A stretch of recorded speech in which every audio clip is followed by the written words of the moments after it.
Obiji bendi puonjo mondo ging'e ber ang'o ber mar sako. To ma nyalo mana timore ka dipo ni oket jolony mang'eny to kendo chike bende olosi.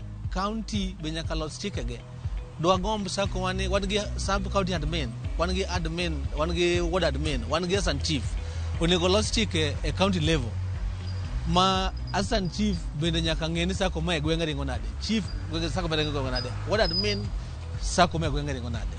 Ka weche mibadhi onge to anyalo gombo mondo adonje sako, kata mana bes wani bende wanyalo gombo mondo wariwre wadonjure sako moro. Ke sako no bende en riwruok e teko, en ema wanyalo yudo go gimoro kuwuok kata national government, ema wanyalo bet go kata piny gi governor. Kaka sani weche koro tek, city manager golo ripodege moko, to ka wan e sako wariwore e konya yudo teko madhi kata office of the city manager kata ir governor, mwang'ise ni governor wadwaro kama wadwa ni timnwa gimoro kaka jo boda boda, mana ka wan e riwruok. Daher gombo mondo ang'e yo ma iluwo mondo adonj e sako, nikech sako tagombo nikech en gir riwruok ne gima nyalo kelo konyruok, nikech sama uriworu gi ji mang'eny unyalo simo maber.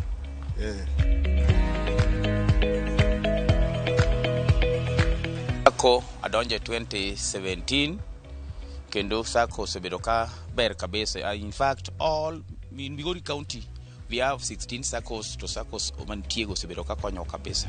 Sako ni osakonya mang'eny. Wasatimo gik madongo, wasapuonjo godo nyithindwa, wasagedo godo, kopone sida moko nitiere mag tuoche matindo tindo, wang'e kaka wakonyore gi sako no, wagolo godo, wayudo godo pesa magolo godo ji osiptal. Gik mang'eny sako sakonyowa. Sako is a good thing.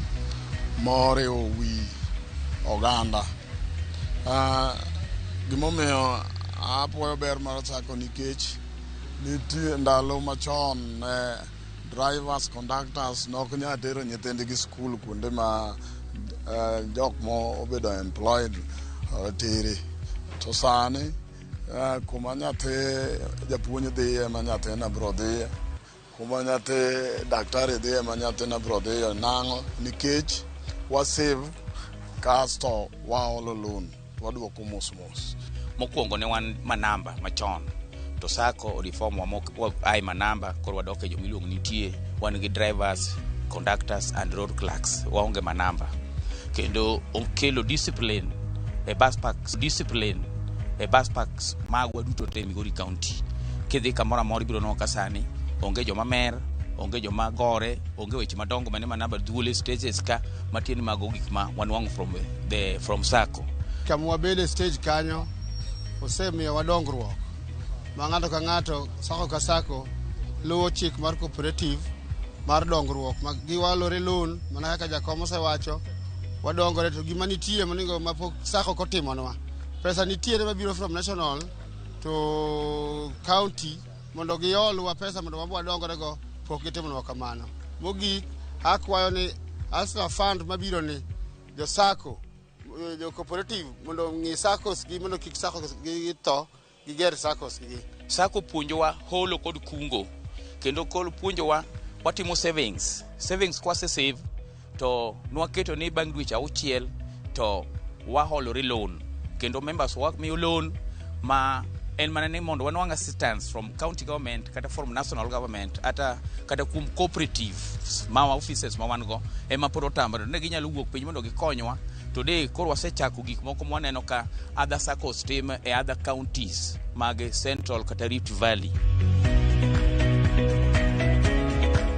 Aliluonga ni Moses Onyango Siro, an jakom mar West Sako boda boda sako mayudore e county ma Siaya e sub county ma Bondo. West Sako boda boda sako ne wachake higa mar 2018 bang'e ka nwase bet kaka jokombe mag joboda, ma wayudo ni ka wan e self-help to self-help ok nyal konyowa ahinya. Omiyo ne wabiro kanyakla ma waamua ni mondo wachak sako. Kaka jakom, sako osekonya kendo aseneno ber mar sako. Kane wadonje sako, pesa mane wakungo mane wakungo matin pesa na mana aholo mokwongo nadhi ang'iewo go mashin mar dino tie mtoka mano nowuoke e sako mangiso ni koro an ga apiko from apiko koro anyalo dino ne ji bende apikni gi motuch kata anyalo dino ne ji mtoka. Ani luonga ne Festus Tieno to koman Tieni ane Pondo town tatiyo tij sandwriting muneno kae ni loso rubber stamp to andiko signboards gi mamoko gi printing t-shirts. Koro sako osekonya nadonje sako to kata kidwa olo pesa ma osebusto biashara gi school fees be ase konya yor sako no kabisa. Aneno Rafael Lo awuok ba kamante bon amatist to ane sako oro sako manyalo wacho sako tek mosekonya go mang'eny manyalo kwano sekonya ng'iewo mag chiayo school fee DTC. Anyalo nyiso ng'ato donge sako ni kaber donge sako ni sako en gima ber ahinya onyalo yawo wang'i ka bondo bi piny tijwa mag jwa kali samoro lal to kidhi sako to sako nyalo konyi kamano. Sako iwacho ni kata bed mana ji 10 uchako sako unyalo dhi mano minimum number ma is required. Omiyo gik moko ma ji odonje mang'eny ma chamo ne ji pesa maonge tiende. An asemo jowani mondo uwaye wabedu e sako nikech kata mana sana sirikal obed sirikal mar Kenya Kwanza ma wan go kawuono ni oloso motegno mana kuom sakos kata pesni mabiro gikelo mana pesa go through sako ok winjo ni pesa moro kel through self help mangiso ni self help en gima ng'eni pesa kata koter kacha to pesa no dhi timre nade pesa no dhi lal. Omiyo an amor gi okang' ma wagoyo kaka jowesa to boda sako.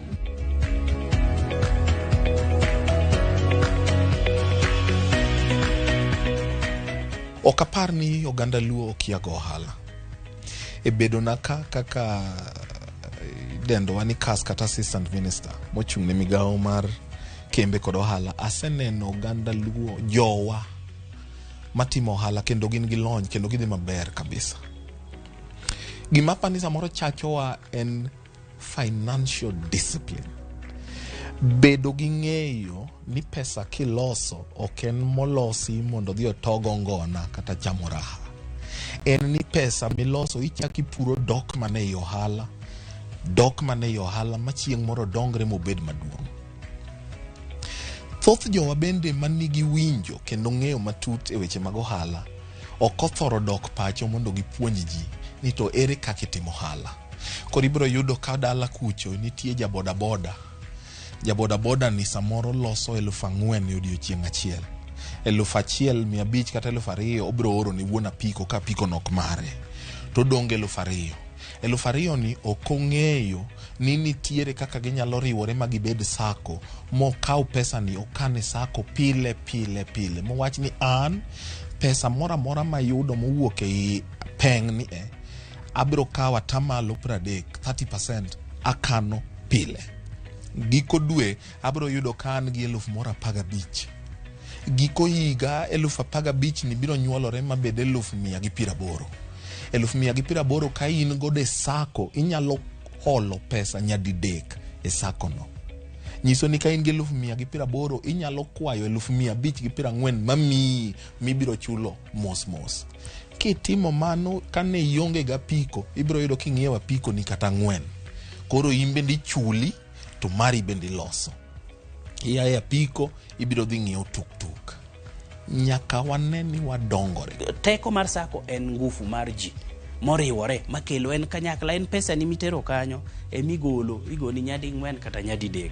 Koro jowa oningo lok kido mondo mi gidonji e sako gi gichak kata magi giwegi ma bro kelo pesa mapiyo ke sako kidhi ok bi koni ni kel title deed ma nyalo miyo konyo gi to gichako yaro go ohala margi obed jomo high school obed mine obed youths ochier mondo gikaw hola giyud pesa to gitim riwruok. Joluo ok dwar riwruok. In ka leader ka kinyo chakore ka koni bwa riwre wayaw matatu kata madhi Siaya. Tibiri gima boro bire pachi ko fail to koro wach luoro no monego wagol irwa. Ingeni samwa wueni kopo ni Kisii ngado ni kawuono gi gomo kaka didhi dala ude tami. Nikech obed shuttles wa idho margi, obed buses wa idho margi, pikipiki gine magi miyo wa hola ji dhi kaw Kisii to biro go ka.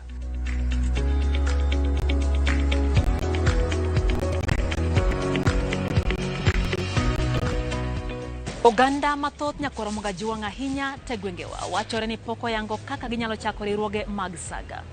Nonro matut bende nyiso ni gwenge makaluo pod nitiere kod nok mar riwruoge mag saga. To gin okange mage manyaka ikaw kapok ichako riwruok mar saga. Magi okenge ma piny owacho keto, mago ma bende nyaka iluw kapok ichako riwruok mar saga.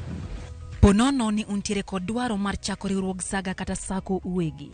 Nyaka jokanyo bed piny mayier nying sako no gibed kod oboke mag ndikruok kendo gindik piny gigo magigeto timo kaka riwruog saga.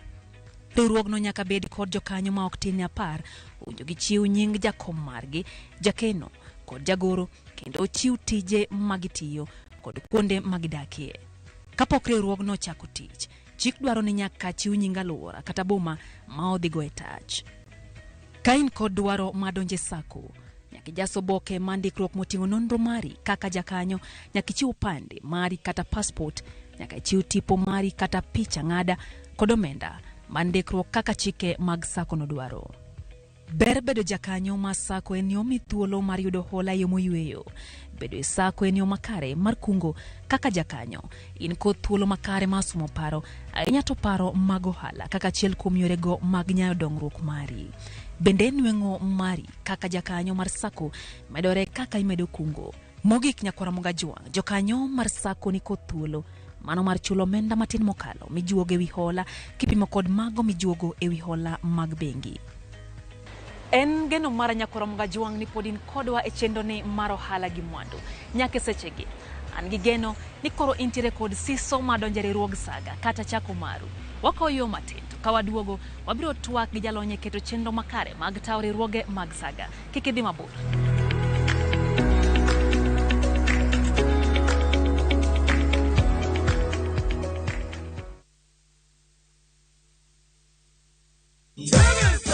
Egesei FM enguba ya Mwanyegetinge na duka ya Uhuru Superstores Limited Kisii. Tumekuandalia Uhuru Superstores Black Friday Ijumaa hii ya tarehe 25 mwezi wa 11 mwaka huu kuanzia saa 2 asubuhi. Njoo ununue bidhaa zote kwa bei rahisi ya Black Friday. Watangazaji wa Egesei FM na wanamuziki waliobobea watakuburudisha. Egesei FM na duka ya Uhuru Superstores Black Friday. Karibu nyumbani. Uhuru Superstores Egesa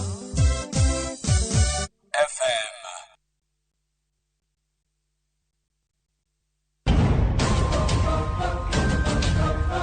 Ngima iye okikore. Samoro rieny. Ero kamano. Kawuono biro wacho mana weche mamoro. Ka samoro to iye tek tweta. Ana yie monda to, yo ka yie mondi tim gik midwaro go. Seche moko jadwar lokore le ma ipedho. Shrata.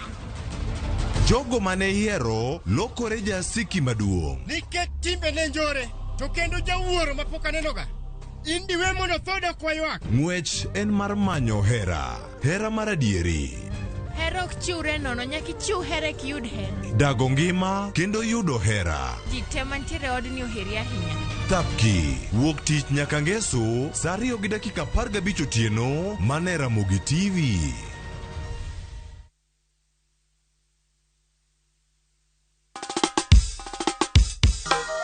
Oruwo daming'a, loyo yier rombo gi ng'eny. Jumbe oselokore dweche bende koro lokore higa. Tipo mari miero mar Ramogi TV, dhialo higa achiel mar mimor kod lendo makare. Nikech mor marwa kodi kaka janeno marwa, Ramogi TV biro bago budho mara tipo e boma ma Kisumu. Tarik 2 dwe mar 12, wabiro bedo gi jothumbe marauma e piny Luo, ka wamiel kendo wagoyonu erokamano. Ka diher bedo kodwa e chenro ni kaka sponsor, tudri kodwa e namba ni 07200 592 338 kata orno email e ramogisales@royalmedia.co.ke. Uduto orwaku. Ramogi TV en odwa. Kalina kona kama.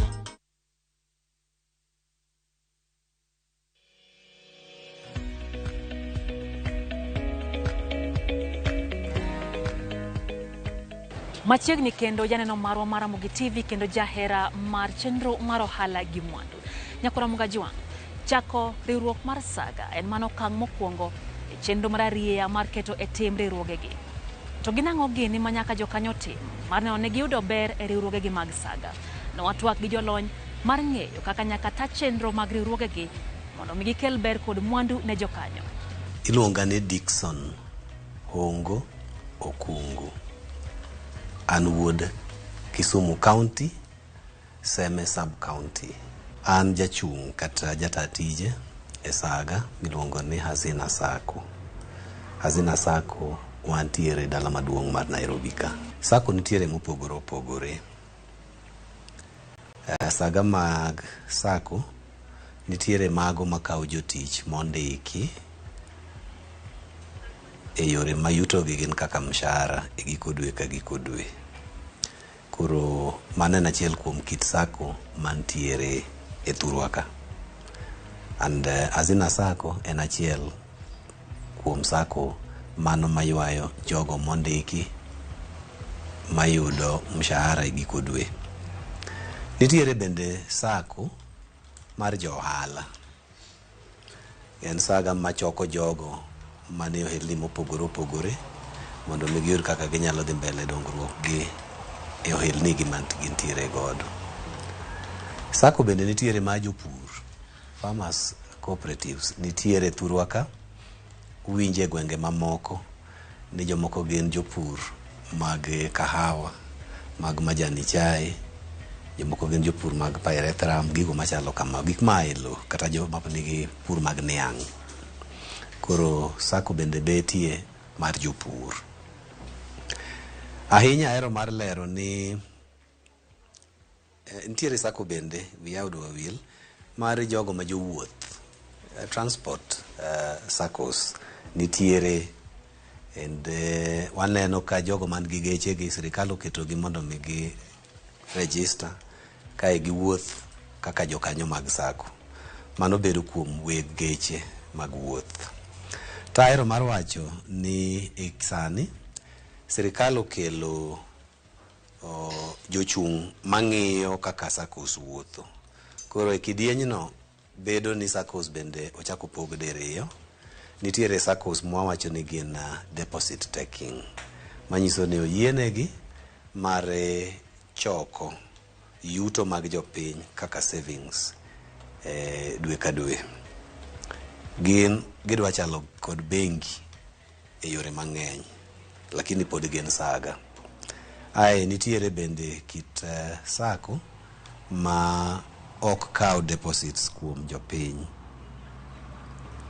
tiende ni ok gin deposit taking. Koro e yo mar pogo bende ahero mar wacho ni chike ma sirikal oketonwa, nitiere Saccos mwanyalo wacho ni gin deposit taking, kendo Hazina Sacco kaka achiel kuom Saga ma wan go thurwa ka en deposit taking Sacco. Sacco ka Sacco keto sheria mare mar guarantors.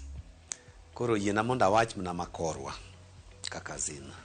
Koro wan karwa ka wawacho ni en ni kidwaro loan, jochung' monego ibedgo onego bed matinie saidi ariyo kende. Koro thothne to biro bedo ni idwaro loan maromo nade, to in iwuon to pesa ni miseketo to en adi. Koro kuago kwanda to biro kone oyo manynwa ji 2, ji 3 kata ji 4. Mano luwore gi ng'ato ka ng'ato kako biro. To motenore gi mano, ber mondo nyis jowa maneno e sechegi ni ok ochuno ni mondo mi loan kata hola nyaka ibed gi garanta. Kaka Hazina ka wan kod winjruok gi jowa ni wanyalo miyo gi loan kuom pesa gi giwegi ma ok ochuno ni nyaka giyud guarantors. Koro ka ng'ato oketo pesa ne azina, wawachi kuom ranyisi pesa madirom siling 50,000 to odwaro mna loan mar siling 30,000. Ng'at machalo gi mano kadwaro loan mar 30,000 to waore ni dhi kelnwa guarantors. Wakone ni ewi pesa ni wuon miketo ka pod wanyalo miye loan, koro en self guaranteed. Ichung pesa ni ochungni to watimo mano nyaka atamalo 95 95% mar savings kata deposits ma ng'ato nigo. Koro mano bende watimo mondo chiw yot ne jogo madidwar hola to ging'eyo ni gidhi yudo guarantors kuma nadi. Ka ng'ato owito ngimane to nosekawo loan, then loans te manie bugwa kaka sako mar azina gin loans ma wa insure. Sami biro kawo loan to wa make sure bende ni wang'adi gimoro matin e loan mwamino ma waluongo ni pesa madhi e weche mag insurance. Koro ka wachoko mag ji te e higa ka higa to wating'o watero na insurance marwa, koro gi insure. Koro ka jakanyo ong'ielo rengo, then wan wakawo mana barupe ma familia miyo to watene insurance, to insurance koro chulowa. Ok wadog ir familia mar jalno mane ng'atwa to Nyasaye okawo ni en mondo koro gidhi mbele gi chulo loan.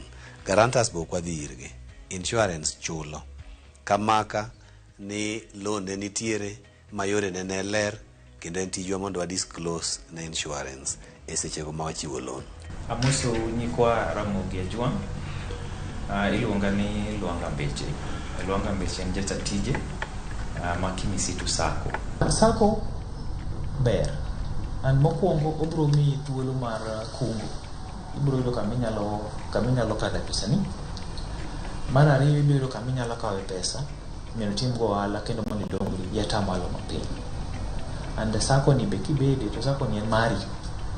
Kwang'iyo ka kuonde moko machielo mag pesa gibedo ka imiyo ng'ato machielo pesa kata kichulo atamalo to dhi kamachielo, to ma en gima biro duogo iri. Koro bro miyi thuolo mokwongo holo, mokwongo kungo, mar ariyo holo, mar adek ibiro yudo kendo dividend, pesa mawuok kuom ohala mitimo.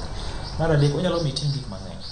Inyalo bedo ng'iewo in gi odi, ng'iewo puothi, nyithindi tero skul, inyalo timo gik mang'eny. Kata ka be ni kaka sani koro fund mar Aslan biro, kwang'iye to en e bwo ministry mar cooperative. Kisani koro wan gi bwo ministry mar cooperative. And pesa ni sako biro gi achiel ma gise roll out ma iluongo ni personal loan, to moko be gidhi biro gi micro loans, gidhi biro gi macro loans, gidhi biro gi joma dwa chako ohala, startups, joma dwa chako. Koro gini en e bwo cooperative. Koro kendo jowa mondo udonj ber mawuok e sirikal, nyaka wadonje cooperatives, nyaka wachak SACCOs mondo be watim ang'o, wayud gik ma ji yudo. Nikech kwachak wang'iyo kuonde machielo, kwang'iyo regions moko mano chako gini chon to gin malo, to be wanyalo puonjore. Nikech ibiro yudo kata ka korwa wanyalo pidho dhok mag chak, pod wapidho dhok machon ka, wanyalo pidho dhok mag chak, nyalo miyo girwa dhi malo. Wan gi mchele kacha wanyalo dhi malo. Sani ne wan gi pamba, to pamba sani gik michiero. Koro sama wadonjo e cooperatives mwachako SACCOs, to magi gik madhi konyo mondo wadhi malo kidongo kaka oganda mar joluo. Inyalo bedo e sacco moro ka pesa kama pesa hae opogore. Ibiro yudo ka sese moko pesa machielo e sacco ni kumondikie igolo pesa ni, ibiro yudo ka moro mar ohala be nitiere godo. Koro ka gipogore kamano to oyieni timo ang'owa, oyieni donjo. Koro kidonjo gi kama ondikie, to gima nyalo bedo ni sese moko kama intiere sacco machielo ma intiere no intiere gi hola. Koro gima biro timore ni koro kanyo ma biro kelo ang'owa, koro chuno nyaka wachul loan, wachul joka mondo koro ibed kodwa. Koro sama wantiere ni gima watimo, wan gi ji mawuok e bengi mondo bi obed jowa. Koro gima watimo ni wachulo loan, wachulo pesa mane ikawo kuonde go, bed ka en e sacco machielo, obed ka en e bengi mane ikawo pesa, obed kuma ne ikawo pesa, wachulo negi mondo koro gino obed kone, nikech wan gi atamalo mapiny. Koro kwa mi atamalo mar achiel dwe ka dwe, mano biro 12 higa. And king'iyo mano to nyalo miyo timo gik mang'eny. To kinding'e ni kaka sako ibiro yudo ka weg sako ma en shareholder en be ma en jakanyo no to en be ma en customer mar the sako deal mana gi ang'owa sako deal gi members. Koro ibiro yudo kata ka pesa michulo loan cha dongi chulo loan ata mala achiel ibiro chako yudo ka pesa ni kendo duogo kendo chaki chuli dividend. Koro pesa ni kumodhi onge, pesa ni en pesa ni maluorore mana account. Nyakwara Mogajwang ageno ni puonjori mathoth kotenre kod riwruoge mag saga kata sako. En geno mara ni puonj mwayudo biro ketowa e ong'ala mamalo ka wageto chako kendo keto mwandu e riwruoge wa mag saga. Mapiyo piyo waringo wadhi e chirni mopogore opogore mondo wang'iye be cham kod alode.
Wachope giko mar chenro makawuono mar ohala gi mwandu Nyakwara Mogajwang. En mor mara ni bedo koda are chakruok nyagiko kwa puonjore matut e riwruoge mag saga. E chenro wa mabiro Nyakwara Mogajwang wabiro nono ni agulu mar Hustler Fund kaka inyalo yude kod ber mare. Kik bai nyaka tich ang'wen juma manyien an jata chenro Lydia Okeyo. Oriti masane.